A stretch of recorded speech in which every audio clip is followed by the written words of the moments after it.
Hello, and this is Non-Stop Wrestling Chat. My name is Barry, and here we are for the 2021 Awards ceremony, guys. Look, I've been dressed up for you. If you saw my Raw review the other week, you would have seen that I was dressed up for that as well. Got a tie, collar, some Christmas bauble jumper, and we're going to go through this. So before we get into the show, guys, don't forget to hit like, subscribe, and that beautiful notification bell. And let me know in the comments below something that you have enjoyed from my channel over 2021, and also something that you have enjoyed from professional wrestling in 2021. It's still weird to say 2021 for a guy born in 1991, but let's get into the NWC 2021 Awards. So, favourite promotion of the year. Also, before we get into this, I'm going to split it into two. Well, I'll give the awards out first, and then I'm going to do my for the 2022 predictions and stuff that I'm thinking about for the year coming, right? So that will be the second half of the video. First half will be the awards. So promotion of the year goes to MLW. Fantastic little promotion, putting stuff out on YouTube and stuff like that as well, putting on great matches, very old school, hard hitting feeling to it, and really they have potential there to be that third promotion that everybody's kind of looking for at the minute. But they put on fantastic matches and have some of my favourite wrestlers at the moment. So we'll go to next is my favourite YouTuber of the year. Now this is two people. These guys, I couldn't separate them. I had to put them in here because they've had me on their channel multiple times for retro reviews. They've been on my show podcast twice each, so that was cool as well.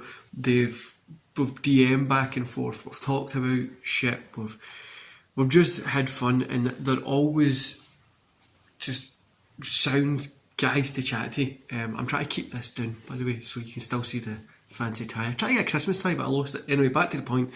They're always fun to talk to, they're always helpful. They've helped me grow the channel a lot recently, well this year especially, and yeah, I owe quite a lot of my YouTube career and subs to these guys. But yeah, so first of all, it's SCW Steve. Fantastic guy, a great guy in the wrestling community, genuinely. His great thoughts and feelings, and I'm always able to get a good rant out of him, so that's pretty fun. And the second one is Rated R for Wrestling. I know this guy's going through some stuff at the minute because of the weather hurricane thing that happened in America. But this guy's fantastic as well, man. He's had me on his retro reviews, he's been on a channel, he's always a pleasure to talk to. And it's always fun to have a good bitch about WWE with him. But the two of those guys are fantastic YouTubers. If you want to check them out, go check them out. They're much better than me. And there's a bunch of other YouTubers there, but I'm going to give a shout out a little bit later to the other guys that I really get into and I enjoy talking to as well. Now my favourite podcast of the year for me is Sabu. Speaking to one of the icons of wrestling, a guy that I grew up watching, looking up, a guy that I used to try and mimic when I was in the ring, doing similar things. It was just so fun to see this guy, to speak to him, to pick his brains a little, and yeah, it was fantastic. I thought it literally made me feel like a big kid, and it was just a fantastic conversation that I had. I'm dropping that Rob Van Dam going in the Hall of Fame like 3 weeks before anybody knew about it. It was awkward as well, but it was fun, and he was a great guy to chat to. Definitely podcast highlight of the year. Now there's a bunch of them great chats that I've had with people and bullshitting and rambling on, but I would say that's probably the one that I hold very dear for this year. And then we've also got favourite pay-per-view of the year. AEW All Out is, from the debuts to the matches, everything was just fun and it felt good, and it felt like AEW arrived at that point. It really, really did. I enjoyed that one a lot. Favourite match of the year for me is Bianca Belair versus Sasha Banks at WrestleMania. It was a great match. Belair getting the win, getting the belt, getting over. It was just fantastic, and it was a really, really feel good moment for WWE. Top male wrestler of the year for me here, guys, is Darby Allin. This guy's a star. He's got that Jeff Hardy feeling about him. He's I keep playing with his tie, sorry. He's got that Jeff Hardy feeling about him. He's just the stuff that he does is really, really cool and different. And him, if he's in that main event title picture and he's doing this cool stuff, he gets the belt and he's pushing, can he keep this? It'll just be so much in male wrestler of the year. My top female wrestler of the year has to go to Brit Baker. She's fantastic, man. Everything. She's kind of coming out of the AEW women's division, still kind of is, and really was at the start of this year, redundant. Didn't really do anything, and she's been the champion of it. She's fantastic in the ring. She's got the look. She's got everything there, and definitely is championing that women's division in AEW to push it forward. And I'm really excited. That Thunder Rosa match and stuff was just what put it on the map. But I'm excited to see what comes forward for this. But my top female wrestler was Brit Baker. My favourite tag team has to go to Randy Orton and Riddle, because these guys have been hilarious. They have just put a smile on my face even at the terrible Raws. And yeah, fantastic tag team. Now, Future Star Award. These ones are kind of the Future Star Award. So the next ones are up and comers and stuff like that as well. But my Future Star Award is the Super Assassin Alex Kane. I've had this guy on my podcast. We had a good chat. Had to be in 2 parts because Skype messed up. But yeah, awesome work in MLW at the minute. He's putting on great work. He's just really, really doing good. And this guy, I think 2022 is going to be that big breakout season for him. I think we might see him in one of the bigger promotions. But he's putting on great work in MLW. If you haven't checked him out, go check him out. Go look at some of his work. The guy's fantastic and definitely is one to watch for 2022. Now, I've got some of my worst things here, but I'll leave them for the end before we move into the 2022 kind of year stuff. Best weekly wrestling show is AEW Dynamite for me, guys. I've enjoyed this since this. Literally, it's just a fantastic show. Pretty much every Wednesday I sit down and watch it. It's a good show. And I enjoyed the matches on it, enjoying the work, storytelling. Everything's good. I know everything's perfect, but it's good and it has some direction to it compared to one of the worst ones. But yeah, up and comer of the year is Roy Story. This guy I've had on the podcast as well. Fantastic heel. He's a genuinely nice guy. I know obviously he's a heel gimmick and probably going to moan for me calling him a nice guy, but the guy is genuinely a cool guy to chat to. The heel gimmick is great. I love his gimmick that he's got. He's getting into the ring. He used that pandemic period to really work in his character, and then now he's in the ring, he's putting on some good matches. He's still very new to wrestling, but he's going to be huge. This guy is a great heel, and yeah, go check him out. That's Roy Story. Go check out the 2 podcasts that I've done with him as well. So we'll go to worst before we do the shout outs.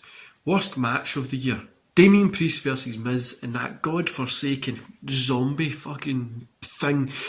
That was just the what the fuck moment was happening here of the year. Quite a lot of moments like that in WWE this year. The biggest letdown of the year: Jon Moxley versus Kenny Omega deathmatch. That was a letdown. I love a good deathmatch, but this was terrible. It really, really was. No, the whole match was terrible, but it was a letdown. It just didn't feel as good. Worst show of the year is Raw. Now, Raw has had some good moments throughout the year and had a 1 or 2 or maybe even 3 good shows, but it's been fucking dire to watch for the majority of the time. But that's been my worst show, Raw. The worst pay-per-view of the year goes to Hell in a Cell. I mean, nothing about this show really mattered to me, and a lot of that middle period there, like WrestleMania Backlash and all that kind of shit, nothing really happened on it. Like, not like as much as like, oh, this stuff was like Cesaro and Roman Reigns. It didn't mean anything, and it's still, Hell in a Cell was quite similar to that as well. But shout outs to, so that's the end of the awards ceremony. We've obviously got the 2022 lookout kind of awards coming, but I'm going to get that just done after this. But shout out to some of my fave YouTubers here. Wrestling by Willreach, guy is fantastic.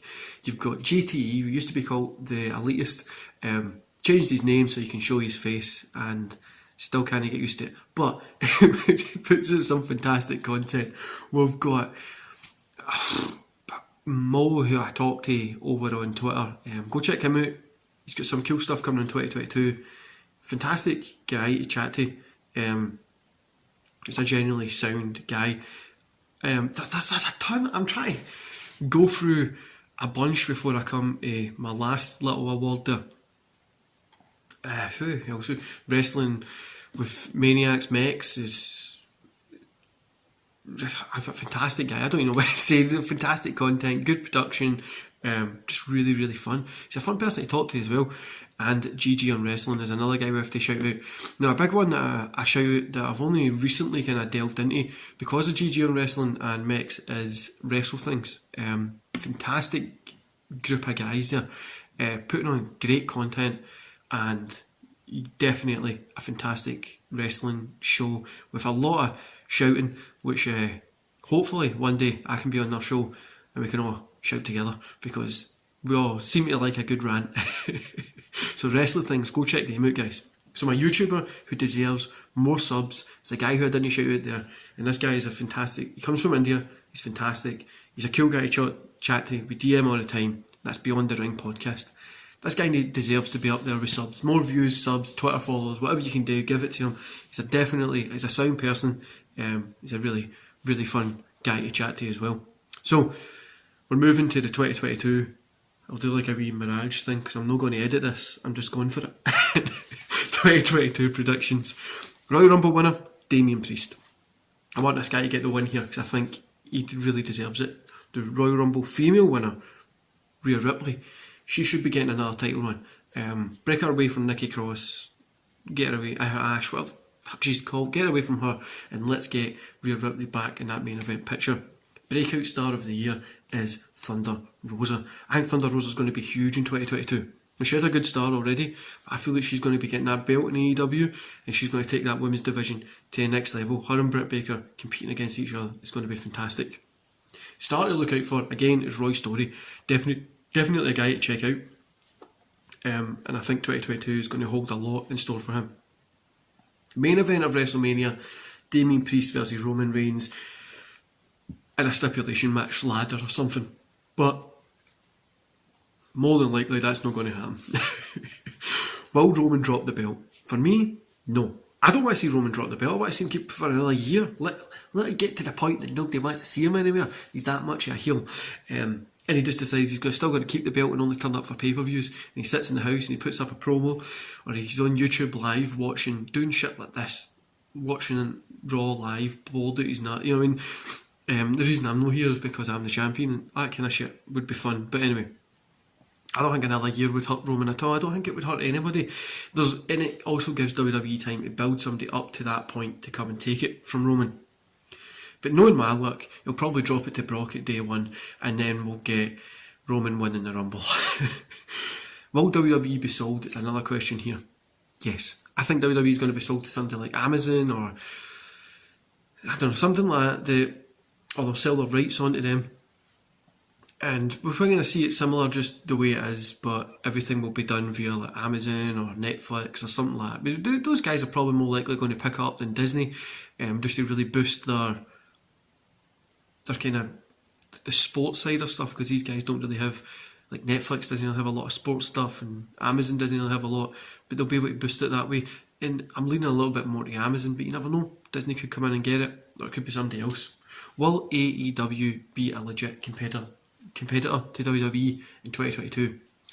Yes, I think they will, and I really think they need to work on some things, otherwise they might end up doing an Impact Wrestling. WWE needs that competitor and AEW needs WWE. So I wouldn't be surprised if they start talking to each other to create that little bit of friction, and I think that's what wrestling kind of needs to really build to something better. Now, ending this video, I just want to give a big thank you to every single person who hit like, who hit subscribe, who hit that notification bell, who followed me on Instagram or Twitter or Facebook or TikTok or wherever you shared a post, anything that you've done to help promote, push and support this channel. I want to thank you from the bottom of my heart, guys. It started this year. COVID took a little bit of a dampener on the soul, to say the least. The business was struggling. job was hard. Creating content was stressing me out, and kids back at school, and just everything was all going on at the same time. I was going through a little bit of a hard time as well, but I got through it, guys. I started these fitness challenges. I'm not new. I'm injured with my knee, which after this I will be sitting back over there and in pain, taking a lot of paracetamol. But I want to thank every single one of you guys for the help, support and belief through 2021, sorry. I started a podcast this year. I spoke to Sabu. I spoke to some of the best Scottish wrestlers in the world. I spoke to Danish wrestlers. I just, do you know what I mean? It's just all this stuff, and it's just insane to look back and think. I started a watch along series, which has done really well. And yeah, I all kind of owe it to all you guys out there that have liked, followed, subscribed, talked about me or anything. But I hope 2022 is going to be awesome. I think it's going to be a big year, and there's a bunch of stuff that I'm going to be doing with this channel that I'm not going to let you on to. I was going to let it out there, but I'm not going to let you on to it yet. There is new stuff coming, and I hope you really, really enjoy it. Anyway, guys, hope you enjoy the rest of your day, and I'll see you back here tomorrow. I think I'm back here tomorrow for a video, but I'll see you back again. See you later, guys.